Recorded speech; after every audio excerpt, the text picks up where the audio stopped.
everyone, I'm Stephanie. And I'm Allison. And this is Nerd of the Week, a randomly generated fandom podcast. Generator, would you like to tell everyone what the word is for this week? The word of the week is danger. Danger. What is the definition of danger? The opposite of safety. No, I mean, you're not wrong. It is, well, again with my brain malfunctioning. Today, Allison's brain is melting out of her ears. Yes. So I want it to be something like a situation that could potentially be life-threatening or harmful. Okay. Yeah. It's a noun, the possibility of suffering harm or injury. There's always the possibility. Right. Or I like that the similar is the possibility of something unwelcome or unpleasant. Ooh. I mean, in that case, literally everything is dangerous. Right. The example sentence for that specific definition, though, is there was no danger of the champagne running out. Well, good. I feel like that phraseology is like a twisting of the definition then. Right. Yeah, maybe a little bit, but that's okay. I'll approve of that sentence for Google today. Yes. You know, at least it gives you a better idea of what the word means. Unlike some of them. Right. What was it, like the goat lived on the rock that had no vegetation? Yeah. It seems like Google likes to do that with the words. Then they like use a sentence that has kind of like the opposite meaning of what the word they're trying to define actually is. Yeah, like you're not this, or it's not a part of this. And you're like, cool, but like that still doesn't define it's the what exception that proves the rule. So I have brought just Dragon jumping Ball Z. right in. What if I wasn't Jumping right talking in. about the definitions? I mean, if you want to keep going, I'm right here for it. No, go ahead. Tell me what you brought. I'm sorry. I brought Dragon Ball Z. Okay. Fun. It's an anime. Yeah, it is. Based off of manga, which is actually, so originally it's Dragon Ball. Yeah. And then the first one that I had exposure to on, I think it was Toonami or Cartoon Network. I don't remember whichever one would play it. Just like generic, like one of the 3 anime that played when I was growing up, and it was Dragon Ball Z, because Dragon Ball's a little risque for Cartoon Network. Oh no. Like, not terrible, but just there's more lewd jokes in the original Dragon Ball, and there definitely are in Dragon Ball Z, but it's not as like prominent. Or they just took it and just like did what they did to Yu-Gi-Oh and just erased things, and people didn't go to the Shadow Realm, or like didn't die. They just went to the Shadow Realm and stuff. Ooh, okay. What's your familiarity with Dragon Ball? Sometimes Griffin McElroy talks about it on podcasts, and that's it. Isn't it kind of a little bit like Pokemon? Maybe? No. Oh, okay. I have no idea. Tell me everything. All right. So I'm going to kind of go broad strokes, but Dragon, because it goes on forever. It's not as bad as One Piece that it literally will never end ever, but Dragon Ball Z is a anime about a Goku who, it's kind of Journey to the West style, where Son Goku is like Sun Wukong, and he is what's called a Saiyan. So he landed on Earth, quick synopsis of Dragon Ball, he landed on Earth as a baby, like Superman style, where he got sent off of his planet supposedly to conquer Earth, but he was a baby, and then he got picked up by a nice old man named Gohan, who was basically described himself as Goku's grandfather, and then raised him until he was a certain age, and then I believe Gohan just dies. I don't really remember what happens to Grandpa Gohan, except for like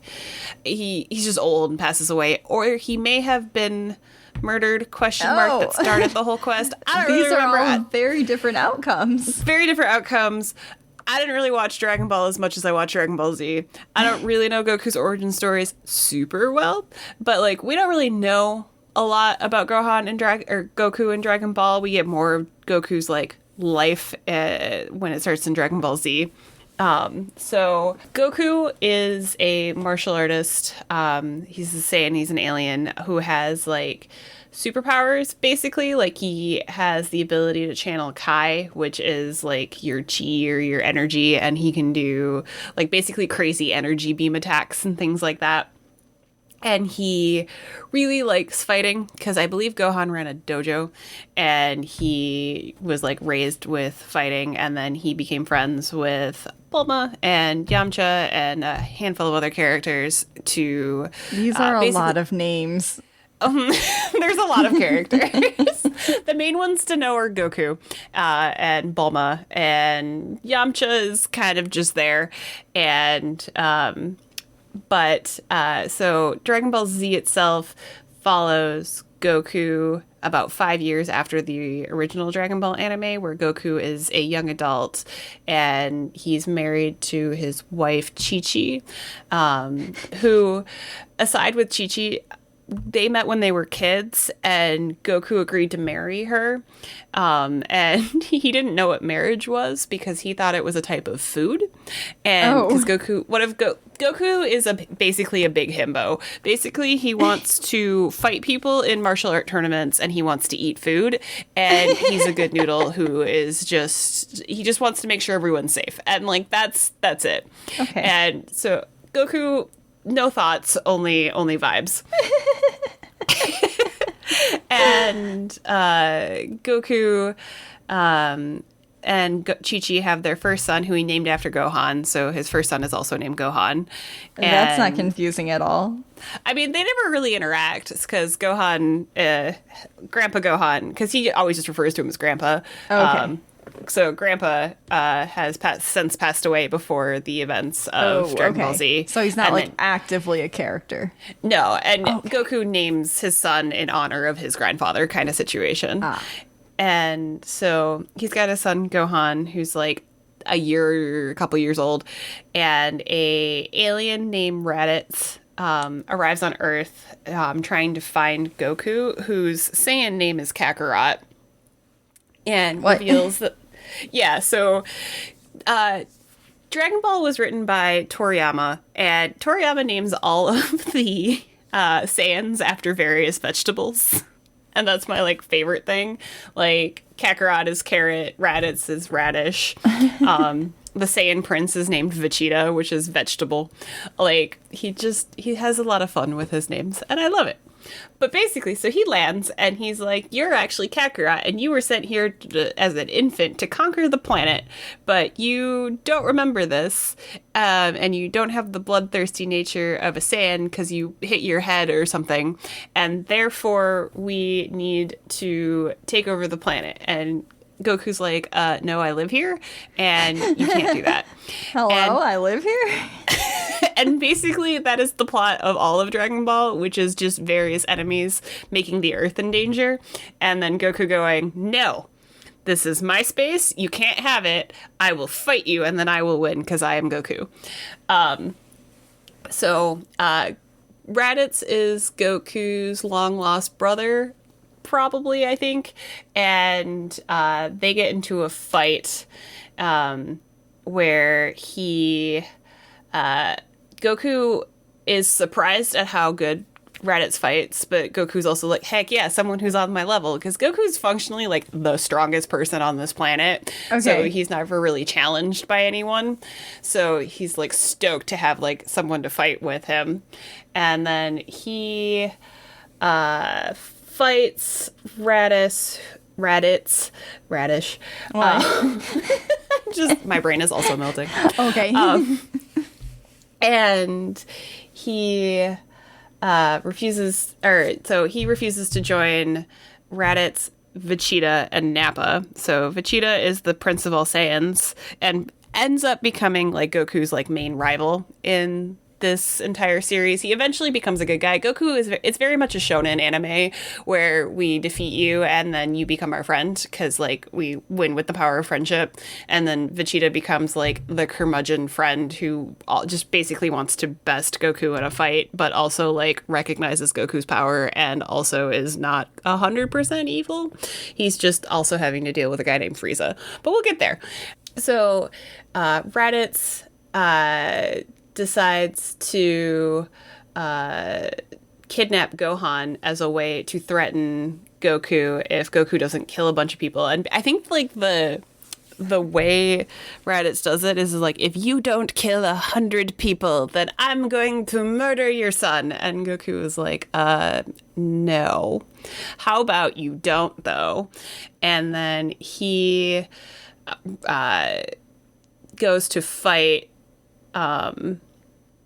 Raditz with his friend, arch enemy / friend, because from Dragon Ball there's this character named Piccolo. He's a Namekian who's like basically like a green alien thing, and Piccolo is kind of like an on again off again enemy who like begrudgingly becomes friends with Goku because eventually he adopts Gohan in the sense that he trains Gohan a bunch. And so like he likes Gohan, but he doesn't like Gohan's dad situation.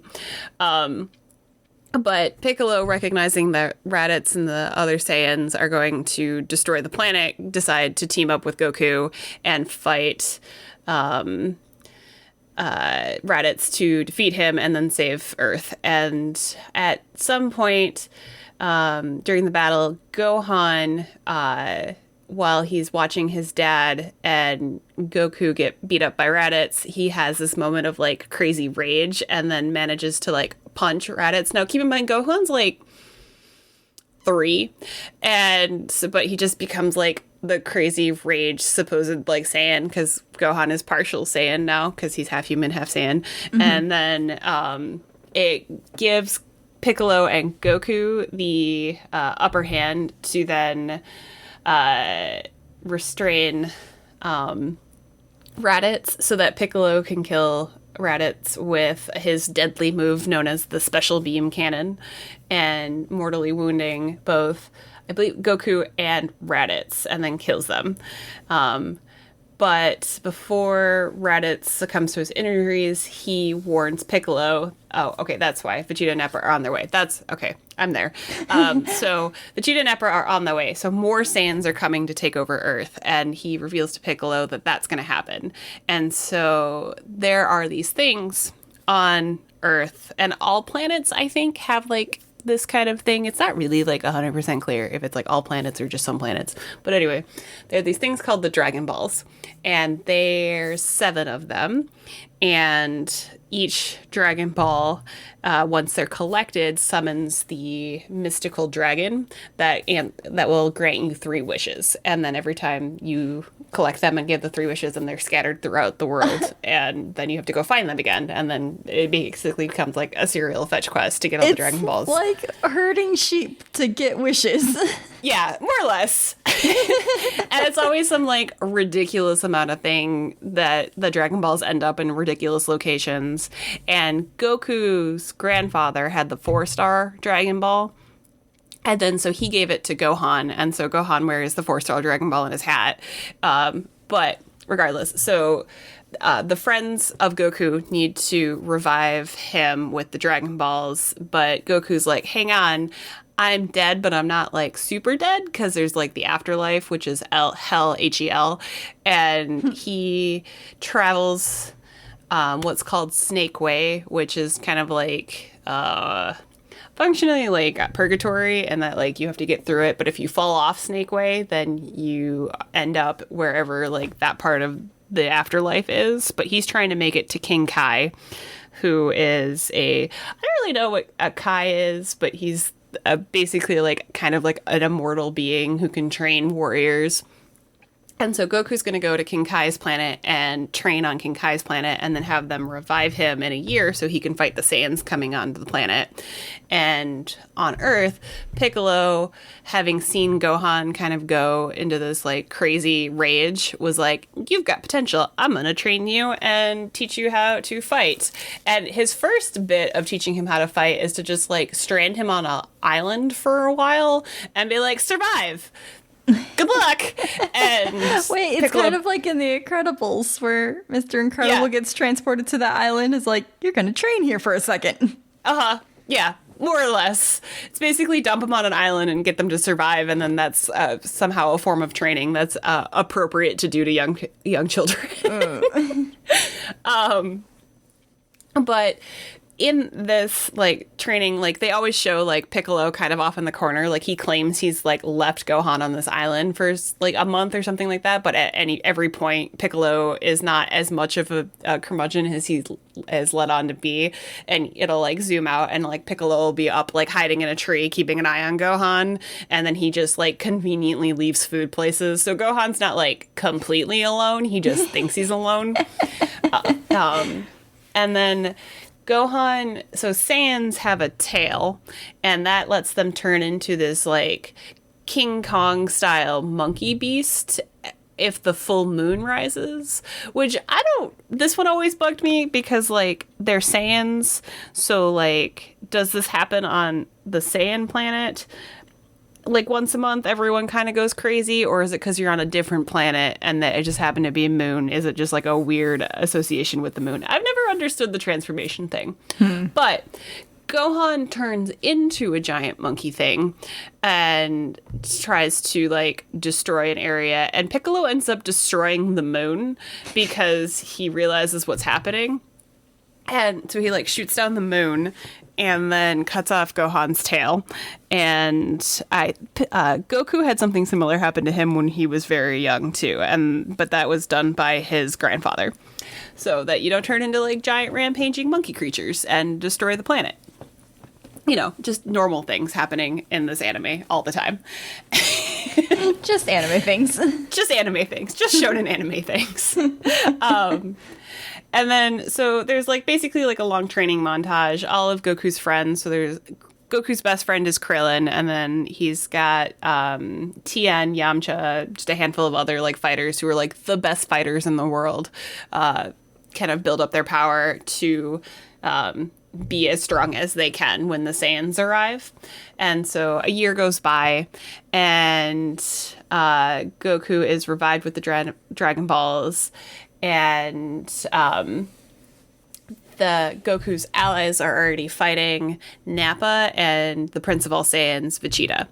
And all of them die except for Goku. Of course.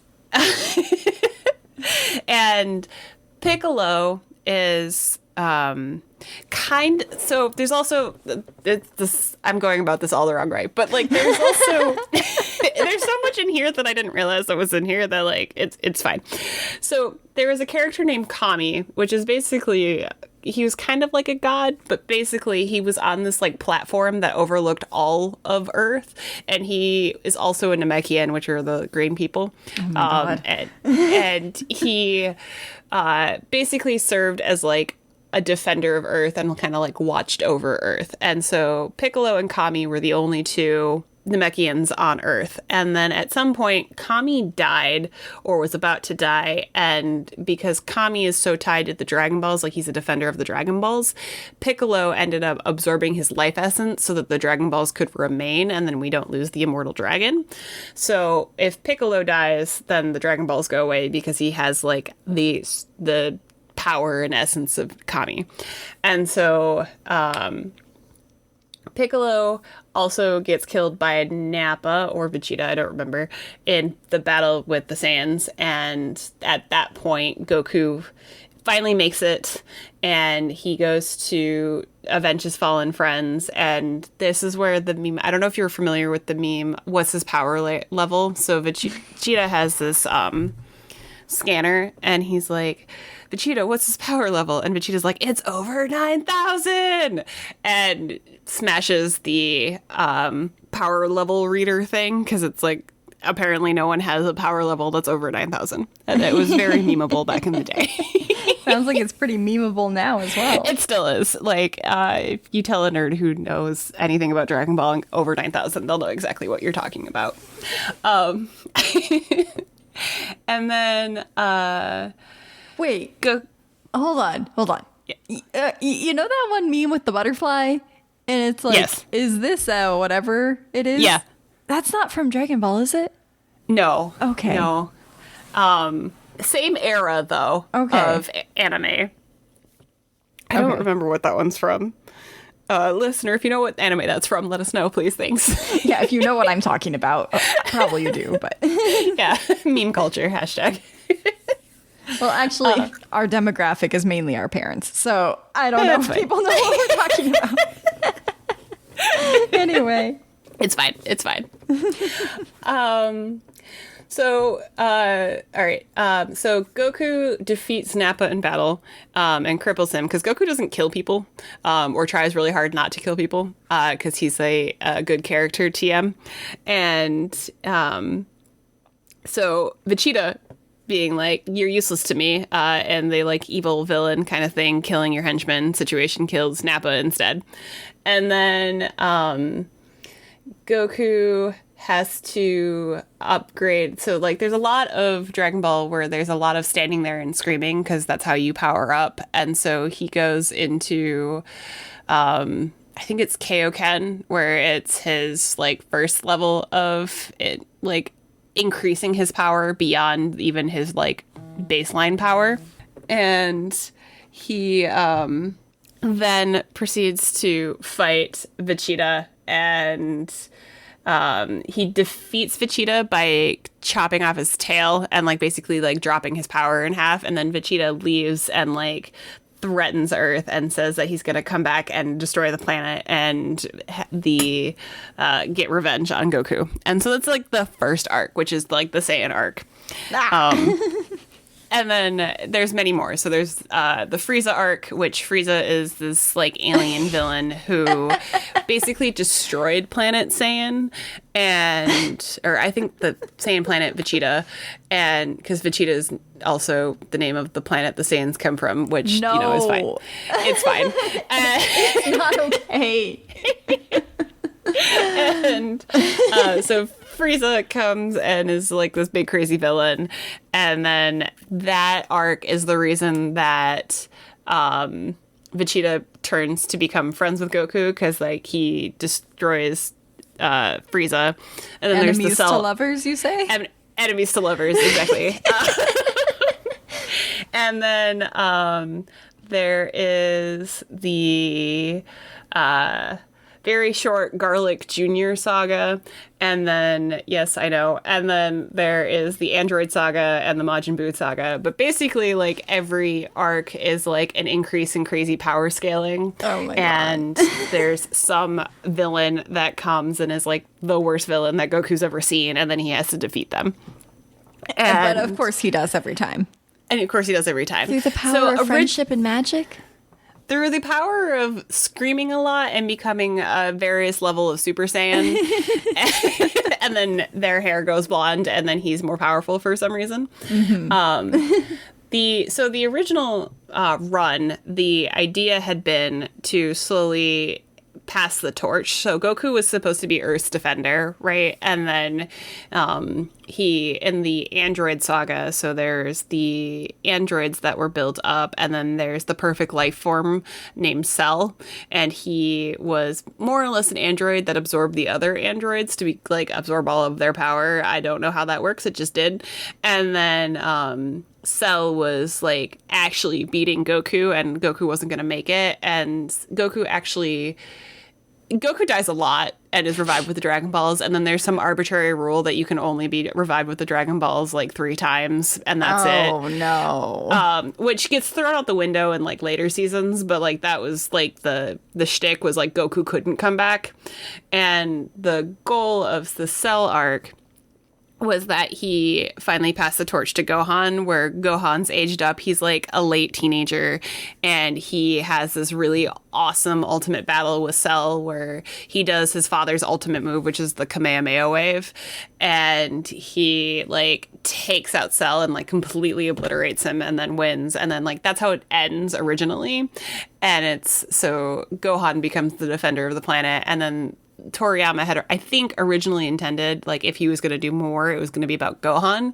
But he kind of got talked into kind of backtracking on that. And then that we get the Majin Buu series where JK, Goku's can actually come back through nonsensical rules because he's going to fight in like an ultimate tournament, and he's not really alive. He's just kind of alive. Oh my God. And then we kind of like hand wave it. Is this another iteration of you talking about zombies?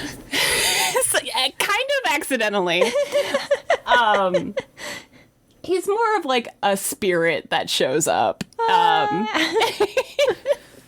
And then we just kind of forget about all of the rules, and then he is back to defeat Majin Buu. Which, like, I wish we would have gone the route of not making Gohan kind of a loser, because then Gohan has all this build-up, and then he goes to university and becomes a professor and is kind of a dork. And, like, he's still like one of the strongest people on the planet because by the nature of being a Saiyan and the ability to go Super Saiyan, but like he just vibes and just does theses on mushrooms, and that's what he does. You know, he didn't want to take on the family business. That's his right. You're right. But it's very silly. There is a shortened version because the original version had such a padded extra stuff because it was kind of running while the manga was coming out that they have some filler episodes and things like that. But they also have just an exorbitant amount of people staring at each other as they power up. And there's a redo of the series called Dragon Ball Z Kai where they like cut it in half, and it's remarkable how much quicker pacing it is because they're like, all right, we don't need Goku and Vegeta sitting there screaming at each other for like 2 episodes. We can do like 5 seconds of this and then move on. But this series was like my introduction to anime, and I specifically Dragon Ball Z, and I watched all the way up through the Majin Buu series, and now I've started Dragon Ball Super, which is like older, like all the kids have grown up kind of situation, and then there's like a god guy whose name is Beerus. He's a cat. Basically, he's also kind of just like the world's biggest doofy himbo where he just really wants to eat and nap and fight people. And so, like, there's that going on. But I haven't finished that series yet. But that's Dragon Ball. Okay, so just to recap, it fits into danger because it's all dangerous. It's all dangerous. Okay. There's always an impending danger of something coming that's bigger than the last guy you fought. And they're going to blow up the Earth. Or eventually in the Frieza series, they end up on Namek, which is where Piccolo's from. No, there are too many names. Stop. Yeah. Namek is a different planet. I know. And then they do end up blowing up Namek, but they use the Namekian Dragon Balls to wish it back together. Spoiler alert, everything ends up fine. But there's always like an impending danger of some big bad evil guy coming to like fight Goku and blow up everything. Oh my goodness. Okay. It's very convoluted. Half the plot when you talk about it makes no sense, and I love it dearly, and Goku is still one of my favorite characters. Well, I think I understand a lot more of the Goku memes now. Mm-hmm. Like they show up with surprising frequency on my feed. Goku, so like there's a Dragon Ball the Abridged series is run by like a bunch of people who did like basically like a fan dub of it, and so they like play up Goku too, which brought a new interest into Dragon Ball, and they point out all of the like ridiculousness of the series, like Goku basically just like abandoning his family to go train and get stronger, and how Piccolo basically is Gohan's dad. And they point out that even in the Cell Saga fight, Gohan chooses to dress more like Piccolo than he does his own father because the amount of effort that Piccolo puts into him. But a lot of the memes and stuff come from the abridged series, so the fan creation of it, because they love the series so much, but they also like point out all the ridiculousness that comes with it. Mm-hmm. And at one point, there's a movie about Broly, who's like a guy that was upset at Goku because Goku cried as a baby. And, you know, Vegeta looked up to Broly because Broly was like this big, strong, like could go to whatever Super Saiyan level he could and was just like super, super crazy fighter. But in the abridged series, they have like Vegeta literally screaming, "It's so cool, but he's so stupid." So, but yeah, so Goku actually has more tact and logic, especially in the first couple of series and sagas.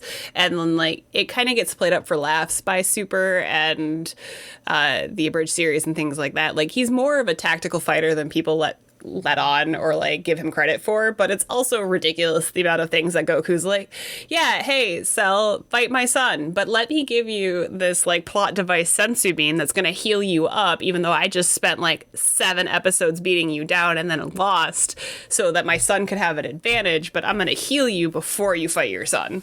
Like, sir, this was a bad plan.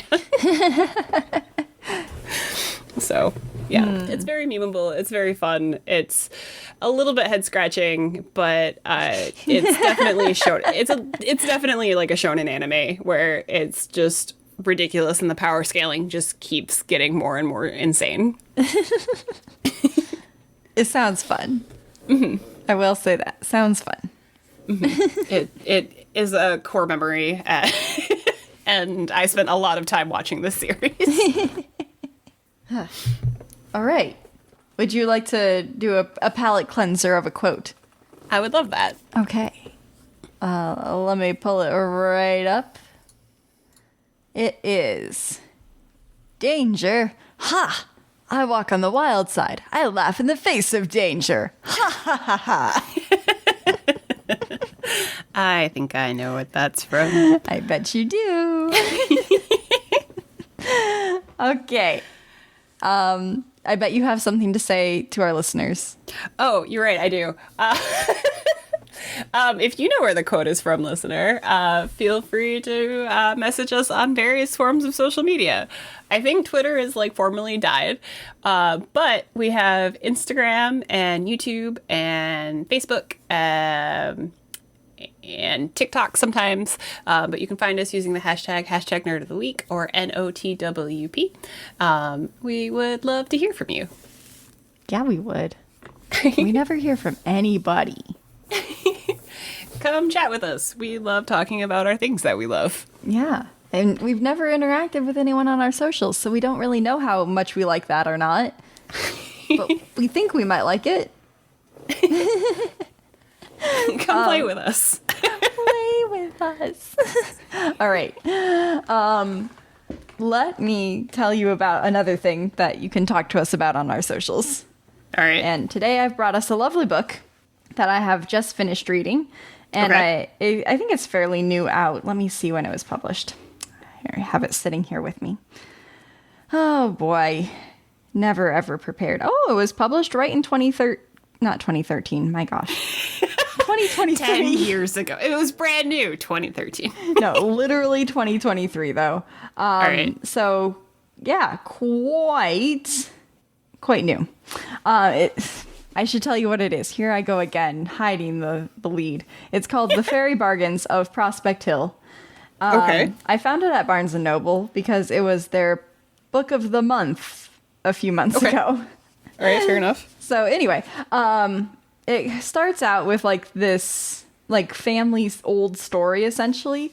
It takes place somewhere in like the American Midwest, nondescript small town, kind of in like the early 1900s, like early 1900s, essentially.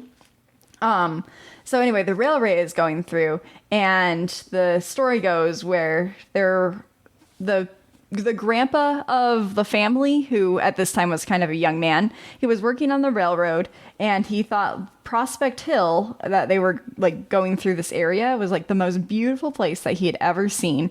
And one day he was having his lunch like on the edge of the woods, and he saw this beautiful like girl, it just in the woods. He follows her, and she like kind of leads him into this clearing where there's this linden tree that's in full bloom, and it's like the most beautiful tree he's ever seen.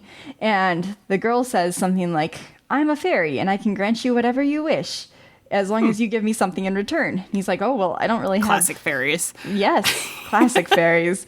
And it's not actually a trick at this point. So basically he's like, "I don't really have much. I have this like old handkerchief." And he like pulls out some sort of like cloth handkerchief from his pocket. Like, it's nothing fancy. And the fairy's like, "Yeah, I love it. I'll take it. Now, what do you want?" And he says, "Just, a piece of Prospect Hill that I can call my own and live on for generations." And apparently a bargain's a bargain with the fairies. And so the fairy granted him his wish in return for this just really plain piece of cloth. And he now owns Prospect Hill, which is has basically over the generations transformed into this amazingly productive orchard. They have like apples and cherries and pears and like excellent fruit, basically. Okay. They kind of live in this farming community that like there's other farms in the area, but none seem to do quite as well as Prospect Hill does. Okay. So the story itself kind of focuses around the granddaughters at this point of this original guy. He's not really the main character anymore. He just influenced the plot. I gotcha. Yes, exactly. Okay. So they are Elaine, who's the older, and then Delphine, who is the younger. I like that name.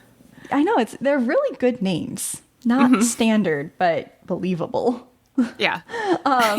So anyway, it opens with basically Delphine's about to be married, and she's marrying this guy named Pierce, who comes from like the big town in the area called Perrysville, and he owns this big his father owns a big glassworks company, and he's like set to inherit it, and he also has his eyes on like politics, and he wants to like get into the House and the Senate and whatever people did back then in the 1900s with politics. Probably about the same as they do now. Probably. But anyway, like during their courtship, Delphine was like, "Oh my gosh, he's like this wonderful guy," and he like when I'm saying something to him, he like stops and like looks me in the eye and like seems to really listen and care. And like he had this grand honeymoon plan, like they were going to go all around the world. He was going to like take 3 months off from being at the factory. But then like business plans came in, and he's like, "Oh, we can't go all the way around the world, but what if we went out to California and then came back? Like, what if we did that?" And she's like, "Yeah, that's fine too." And he's like, "Oh, well, more business plans. What if we just traveled like out to Chicago?" And she's like, "Sure, okay." This is getting smaller and smaller until finally he's like, "You know what? Let's just take a weekend down to the local hot springs and then we'll come back." And like, that's all she's going to get from him eventually. So like kind of there's red flags already of like, he is obviously not putting her priorities first. He is really a company guy kind of. Okay. Leading up to the wedding, though, we also see Elaine. She, like, wants this to work out for her sister. Elaine basically owns and runs the orchard at this point. Like, she has learned everything she could from her grandpa, and he now is, like, retired and left equal parts of the orchard to her, Delphine, and then their mother, who's still alive. Okay. Delphine really doesn't have anything to do with the orchard, and Mama is there, but, like, not really invested in as much as Elaine is. Sure, okay. But also, Elaine, on the night of the night before the wedding, I guess, she, like, puts out what they call a fairy bargain, which she wrapped a silver nail in a red ribbon or something like that. And it was basically a traditional bargain to keep the weather like sunny and bright but not too hot or something like that. Like she wanted the day to go well, so she wanted the weather to be good because that would like make sure that the day was gonna go off without a hitch, basically. Makes sense. So, okay. Like nothing big, just a little something to like add a little spunk there. Right. And the reason that she's doing the fairy bargain, or like how she knows about it, is basically like everyone in the Prospect Hill area, they have kind of determined that the veil, quote, the veil between worlds. The fairy veil, yeah. Yes, it's thinner there. And there's like other parts of the world where the veil is thinner, like several places in England, a bunch of different places in Germany. And so like there's books and things written on the subject, but also a lot of it's just like folk knowledge that's passed down through generations. Okay. So their grandmother had actually taught Delphine and Elaine a bunch of different like safe standard bargains that they could do, and this weather one happens to be one of them. Okay. And we also kind of learn from Delphine's perspective that kind of going up to the wedding, she had also been like doing little bargains here and there. Like there was another instance where she tried to control the weather so like she and Pierce would be able to like have a nice afternoon walk together. Or like she wished at one point like that there could be some sort of snowstorm so that certain ladies couldn't come to a Christmas ball, but then she'd be able to. So like just girly things. Yeah. But just kind of like setting up so that she could win over his affections, which apparently worked. She got engaged. However, as you could suspect from someone marrying into like an upper class from quote upper class from where they are, she's just like a farm girl, but he's like this wealthy high society businessman. His family does not like her. Like she has an uphill battle the whole time. It's not good. Okay. And then Elaine has her own struggles. So basically after Delphine goes to live in Perrysville in like this huge mansion that she doesn't know what to do with because it's too much space, and she's like, why do we need this? But Elaine, she's back at the orchard. Her husband is, oh gosh, what's his name? I forgot what his name is. He's a good guy though. Like he's like always on her side. He doesn't quite understand the fairy bargains, but he's like, okay, you do your thing. Yeah. I'll help you if I can. But okay, fair enough. Like, he helps on the farm, but he's also a lawyer, which kudos to him for doing both. Right, yeah. And they also have a daughter named Emily. But anyway, sorry, I'm getting ahead of myself. Elaine, she wants to like be a part of the local agricultural society. Because she has this big prosperous farm. She wants to like have some say in like the lobbying and things like that.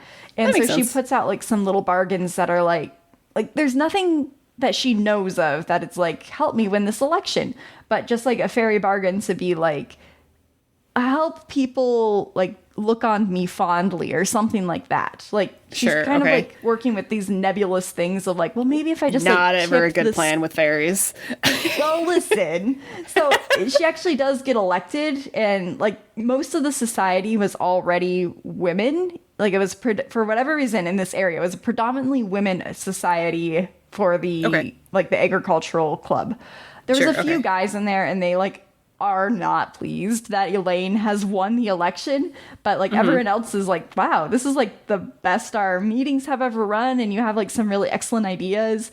She comes up with this good idea for like fundraising. They're holding like a youth farm auction or something like that. But like the men of the society are kind of like actively working against her. So she kind of gets herself tangled up with a bunch of different bargains to try and get things to run smoothly, which eventually kind of culminates in she goes to the linden tree, which is still standing and still flowering. Like it never drops its flowers even in the winter. So it's like obviously something magical and wrong with it. Yeah. It's in the middle of a fairy ring. And she's like, Grandma warned her that it was dangerous. It's dangerous to go inside the fairy ring. So she and Delphine never messed around inside the fairy ring. But she figured, what's so bad about it? It's just another patch of grass. Like, she's gonna see if she could get, like, a more powerful bargain if she goes in, like, into the ring instead of just, like, leaving something by her front door, which she usually does. Okay. So she goes to the tree, and she talks... Well, actually, hold on. I don't think she talks to anyone at this point. I think she just, like, leaves her little favor at the bottom of the tree. And the next day she goes back and it's gone. But basically she was asking that like something within the higher ups, the bureaucracy, now be tipped in her favor, which is like she was asking for something very concrete that she didn't know if the fairies could provide, but they did. And so she was able to hold this youth farm auction. Like she got all the right approval for it at the state level or something. Okay. So everyone's like, oh my gosh, Elaine, you're miraculous. You're the best president we've ever had. And she thinks like, yeah, I'm really doing well for myself. This is great. It's perfect. Fae magic, but it's fine. Yeah. So let's jump over to Delphine, shall we? All right. So she's living in this big mansion in Perrysville, not really getting along with anybody. And she's having like kind of a miserable time of it. And at this point, Pierce has like lost all interest in her and like, he always just like, he works well into the night and like never looks on her fondly at all. There's this one, it's their neighbor, and the neighbor's niece is living with them because the niece is currently going to college and she's studying ethnomusicology. Basically what that boils down to for her is she's picked like folk songs and chants that focus on fairies and fairy bargains as her area of study. So she has like all these like what? Very convenient to the plot. Oh yeah, incredibly convenient. So she's like really interested in Delphine. She's like, I heard that you're from Prospect Hill, and that's like a hot spot of these fairy bargains around this area. Like the way this girl talks, like she doesn't believe in them. She just finds them interesting. Sure. And so she wants to get to know Delphine more, and they actually become really good friends. And she invites Delphine to like come to some lectures at her university. And that's like the highlight of Delphine's life, is like going to these educational lectures and benefiting herself. She also really likes watercolor painting, and she enrolls in like a watercolor class. And she paints still lifes. That's kind of the thing she likes to do. But the things she paints are like the bargaining tools that they use. So like she'll paint like all of the silver nails, like in the little bits of ribbon, just like the little trinkets and things like that they make to set out for the fairies. That's like her subject matter. At one point, it gets like selected by her teacher to be in this like exhibition of student artwork. And she was like kind of pleased with herself, like, oh look, it was deemed good enough to be presented. But Pierce, he comes home that evening, he's so mad, and he's like, how could you paint such a vulgar thing and then let it be shown? Like, you're a lady of high society now, and you need to start acting like it because you're ruining my reputation. Oh no, your reputation. Yes, his reputation.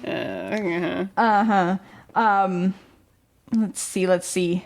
At one point, she is speaking with this girl, the niece. I'm so sorry, I forgot her name.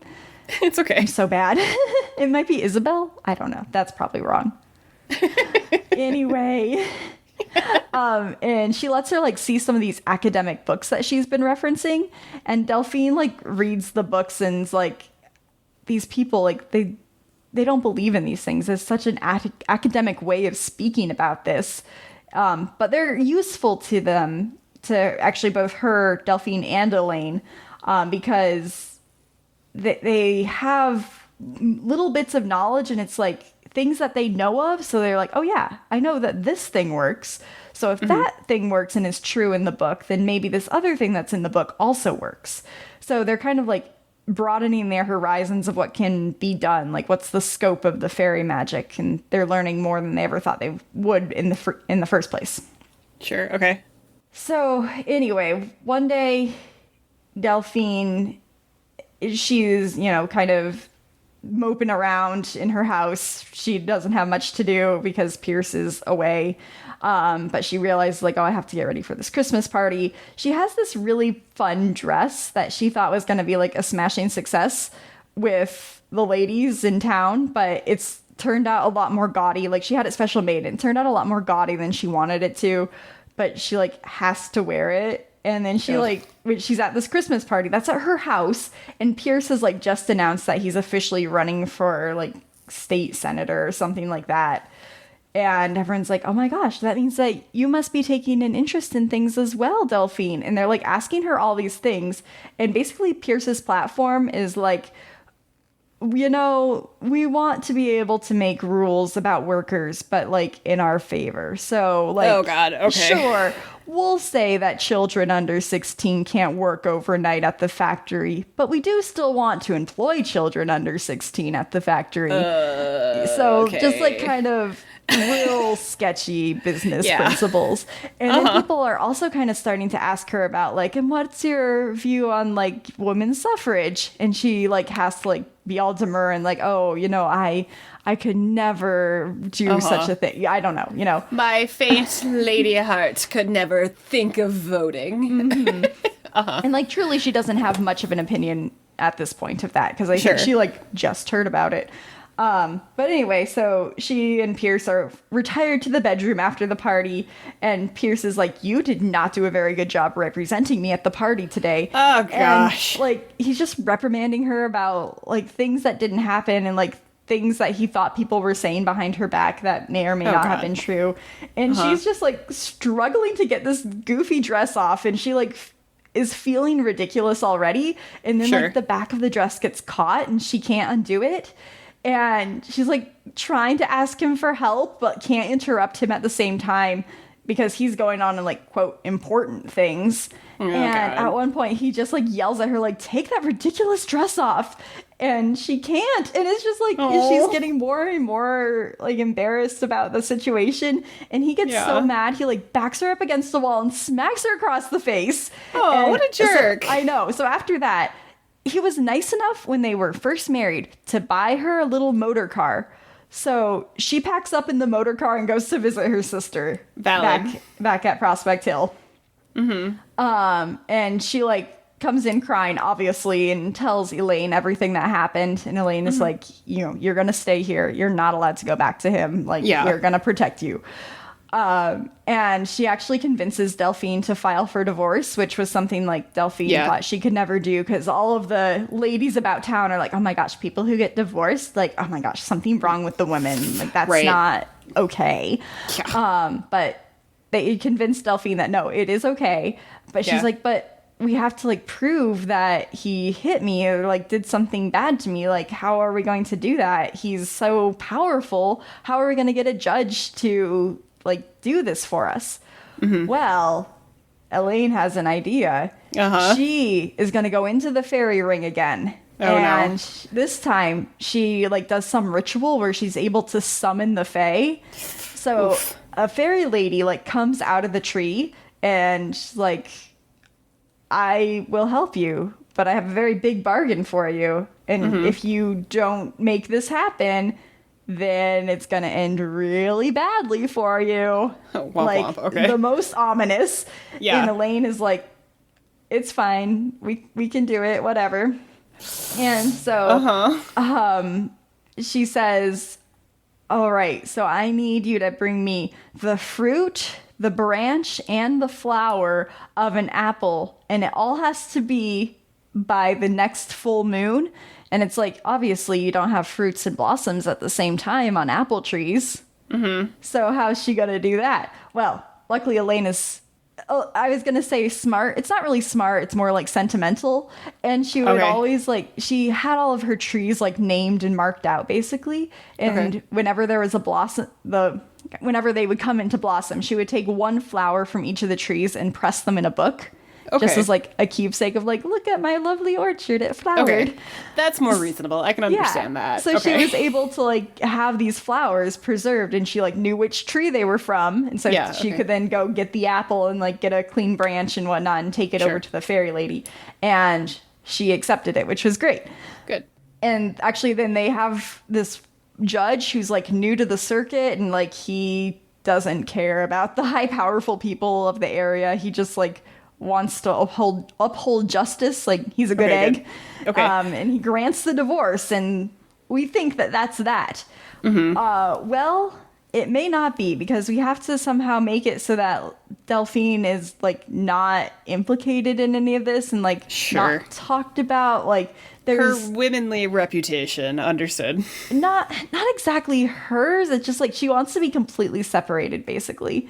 So she she herself goes to make a deal with the fairy lady, and somehow within the deal it says, I need you to bring me the first fruits from the orchard. And she says, that's easy. Sure. Like, nothing. Whatever. We can do this. Also, they kind of figured out the reason that the lady wanted the apples and the flowers, like a part of the tree basically, is because nothing can actually grow in the Fae land. Everything that's there was from our world and like remade basically for them. Oh, okay. So this lady's trying to like make her own apples, but it's not working out well for her. Mm-hmm. She's hit a dead end. But anyway, so first fruits, fine. She says, sure, we'll do it.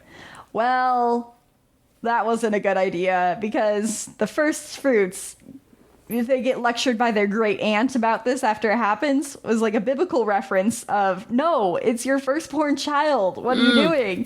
Mm-hmm. But it wasn't Delphine's firstborn child. It was the firstborn child of their generation on the orchard, meaning that it was Elaine's daughter, Emily, who got stolen away. So she's like this little 8-year-old girl or something, and she's just gone one day. And so Delphine has to like tell Elaine, like, I'm sorry, I think I might have bargained your daughter away. Oopsie poopsie. Like, Elaine obviously is upset, but not like at Delphine per se, just like at the situation. Sure. And Delphine's like, you know what? I'm going to get her back. I will find a way. So she takes like this secret trip back to Perrysville so that she can talk to her friend at the university there. Mm-hmm. And her friend like gives her a book and's like, hey, well, okay, first off, she doesn't tell her friend that M is in the fairyland. She's just like, Emily is doing a project for school and wanted to know if you had any information about going into fairyland. And like covers up a lie. This girl, like, she buys into it fine. So she gives her this book that has this ritual of how to like pass through one of the fairy rings and make it a gate basically. So she does that, and she tells Elaine, like, I'm gonna do this, you can't come with me because it's too dangerous, but you know, if need be, I'll send Emily back and I'll stay there in her place. And obviously Elaine's like, no, don't do that, but you know, bring her back, fine. So anyway, Delphine goes into Fairyland, into the Fae, and I think the way they described it is really cool, because it's like everything kind of looks frosty and silvery, but it's because it's like all the trees are made of silver. Like, they're not growing, they're just ornamented there basically. And the light is like all like purpley and blue, and it kind of reminds me of like one of those photo effects, like kind of where you can put something into negative, but it still like looks all like it looks 3D, but like the colors are just completely off. Like, that's kind of what it makes me think of in my head. I don't know if that's exactly what the author was intending, but I can see it though. That's what I was picturing, at least. It sounds cool. Yeah. So anyway, she meets this little like wild fae girl who just like is out there living in this fairy forest, and she says, I need you to lead me to wherever Emily, the first fruit daughter, is living now. And the Fae girl says, okay, I can do that. She lives now in the court with this Fae maiden, the one who they've been dealing with. And Delphine has like more stipulations to the bargain of like, if I ask you a question, you have to answer me truthfully, and you have to lead me there safely, and you have to lead me back, and you can't abandon me until I get back through the door. Like, it's a really big bargain. Sure. And in exchange for it, she has this like bolt of muslin cloth, which is like the biggest piece of fabric that this fairy girl has ever seen in her life. And she accepts it. She takes it. And then, like, to Delphine's amazement, she like picks off one strand of thread from it, and she can like mold it in her hands and like stretch it out and like makes one thread into like a huge additional piece of fabric. So she's learning like that's how they can make all these things from like they give them a small silver nail and they can make a whole tree out of it. So it's like that's how things are explained finally of how the fairyland gets their things. Got it. Okay.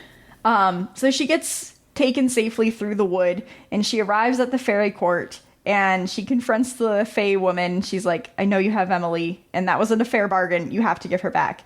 And the fairy lady's like, but it was completely fair. I did what I said I was going to do. You got what you wanted, and I have what I want, and it was the terms we agreed on. Right. And Delphine's like, okay, fine, I guess you're right, it was fair. So I guess I'll have to steal her away then.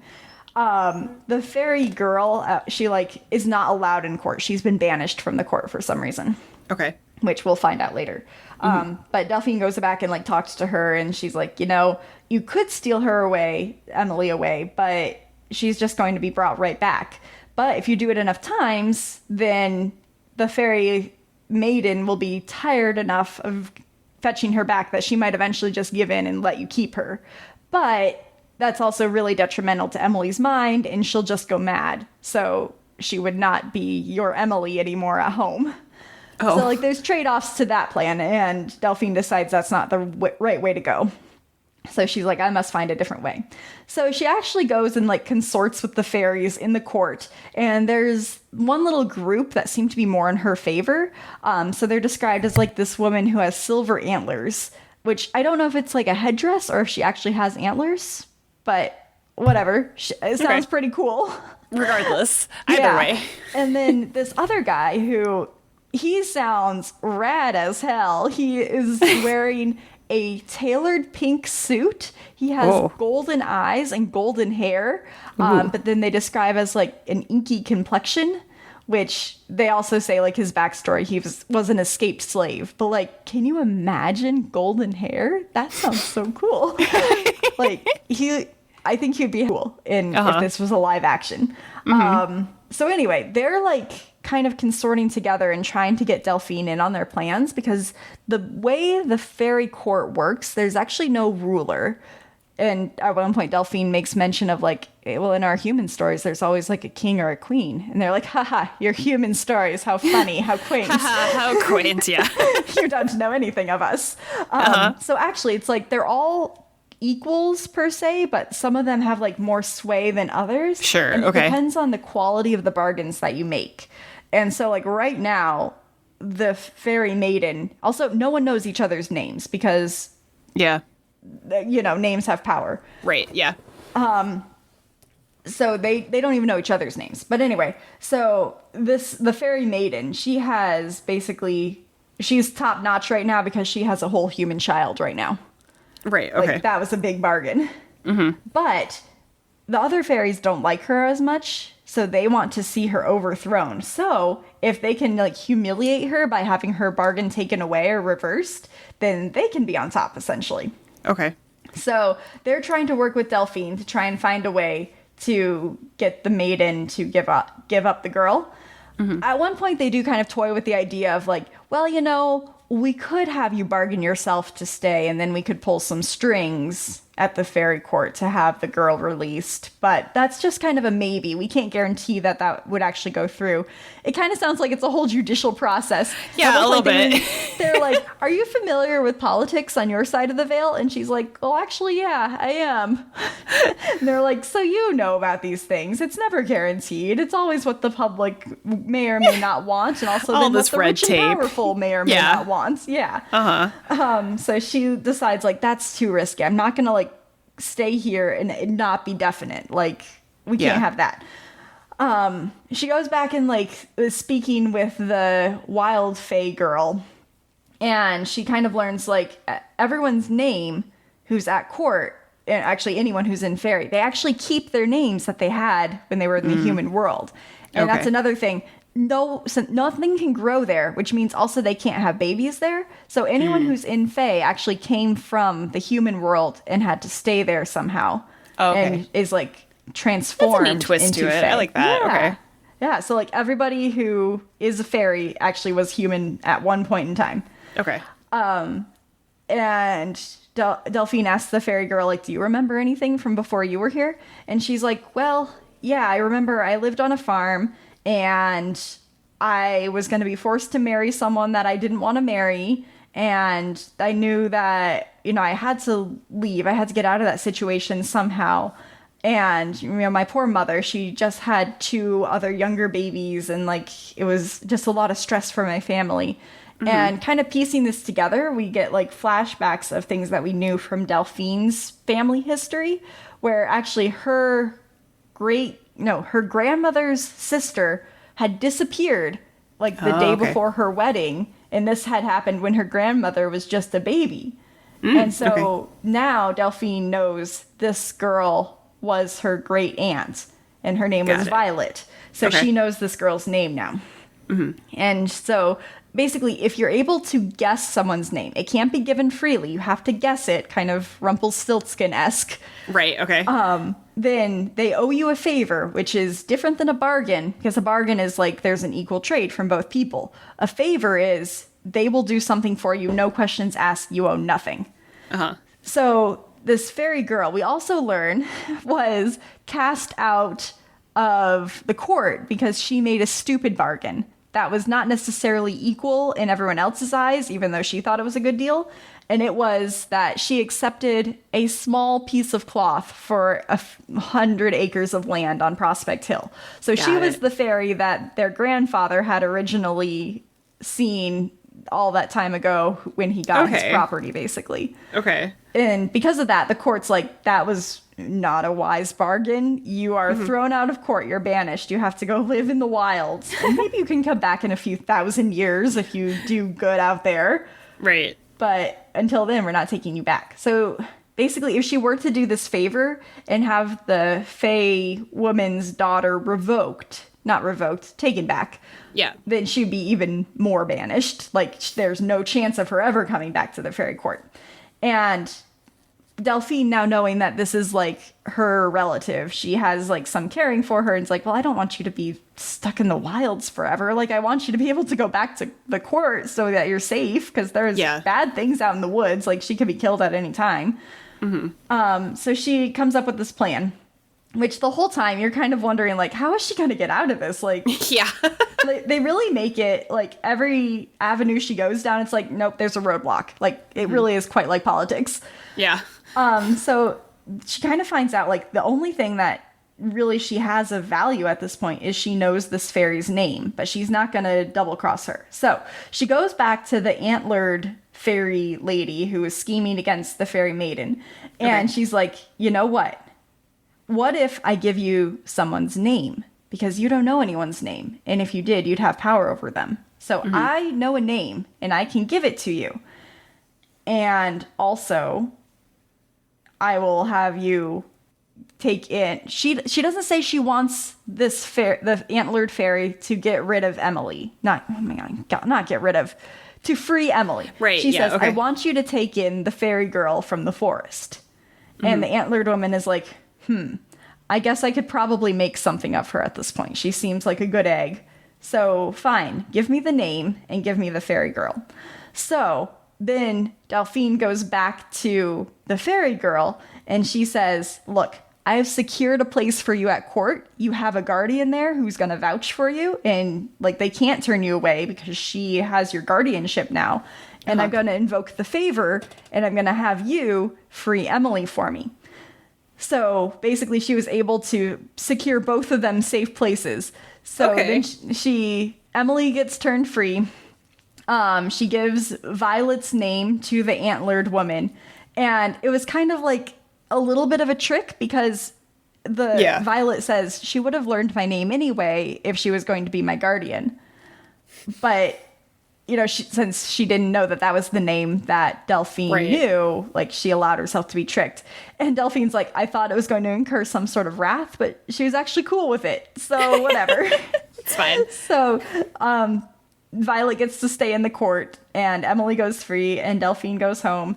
And Elaine, of course, is pleased to have her daughter back, very pleased to have her sister back as well.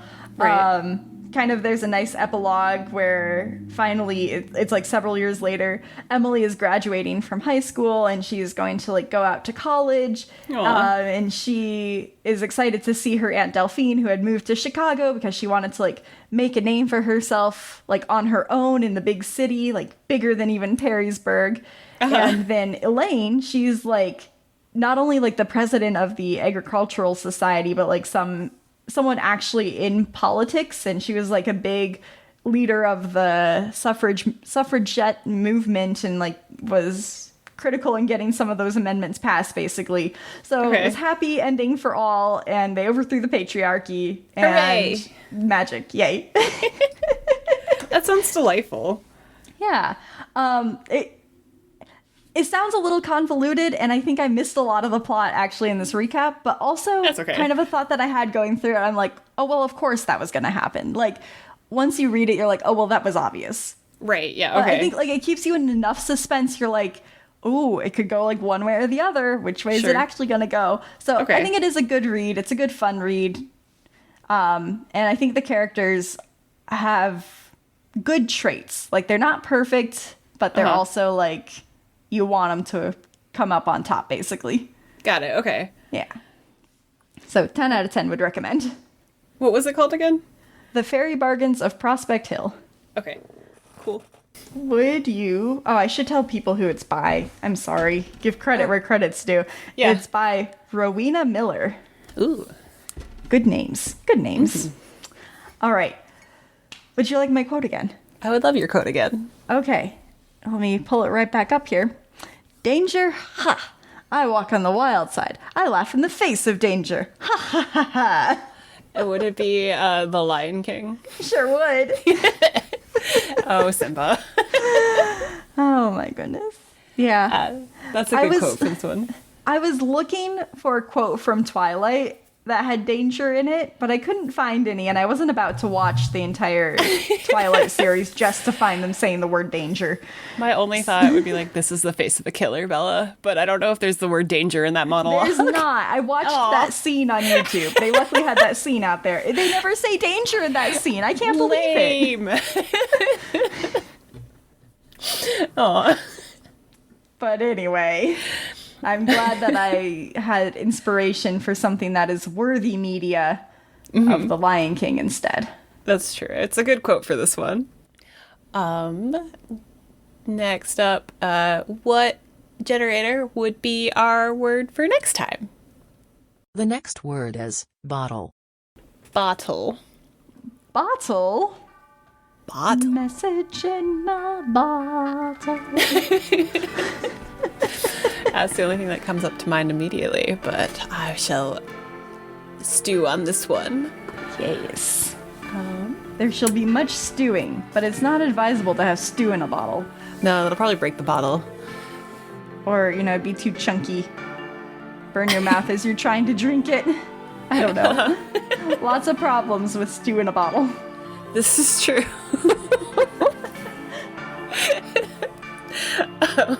With that, I think we're at the end of the podcast. I think so.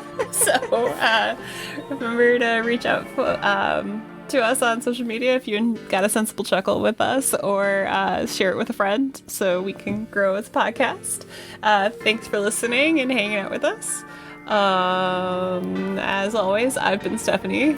And I've been Allison. And we are not a pyramid scheme. Uh-uh. Bye. Bye.